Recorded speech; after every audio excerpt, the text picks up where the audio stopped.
Maaliif garuu namoonni tokko tokko waan isaan dura jirtu qofaaf kan si jibban sababa takka malee keessaafuu namoonni yeroo hunda jibbiinsa kee odeessan nama sin beekne tahuu isaaniitii beeke.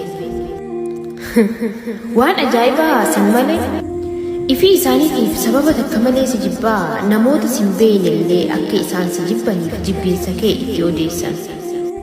Hubadhu sababni namni si jibbu milkaa'ina kan kee waan hin feeneef beeke. Jibbiinsa ilmi namaa siif qabuuf yeroo hin kennine.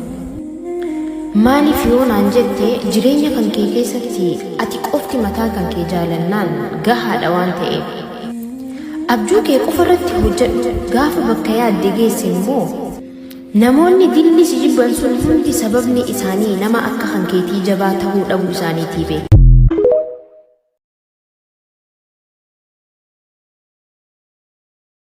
Addunyaa kanarratti nama si jaalatu jaaladhu nama ati jaalattu miti.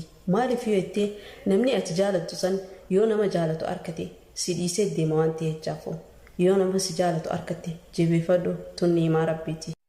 Seeqi nama si jaalatu akka jaalattu akka beekuuf seeqi adawwii teetiif akka jabaa taate akkasii beekuuf seeqi nama si dhiisee deemeef akka sheenaa'uuf seeqi alagaadhaaf akka ajirii si deemtuuf seeqi lubbuu teetiif akka yeroo hunda gammadduuf inni ati gammachuu sirraa tola saniifuu yeroo hunda.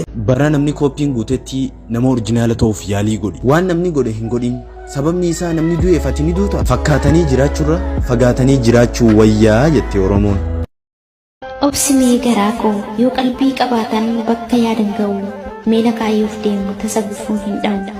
Jireenyi aarsaa qabaa dadhabbiif dararaa obsaan keessa darbu bu'aa bahii maraa. Bakka mul'ata keetii gaafa ati geesse gaafa abjuun kee dhugumee bakka gaarii teesse boru siin firooma kan har'a si dheesse. Amala tolfadhu nama gaarii ta'e kaayyoo kee hubadhu bakka yaadde gahi.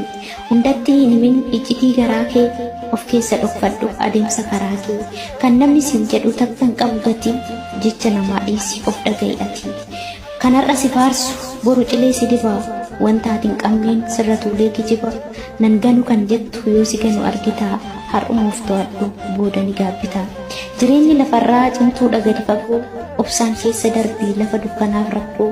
Imalli si harkaa badee har'aaf yoo dhiphatte mucucaachuuf hin yaalin ofirraa abdii kuttee. Galaanni fi yaadni tokko tasa yaa'ee hin dhumu wanti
Thank you.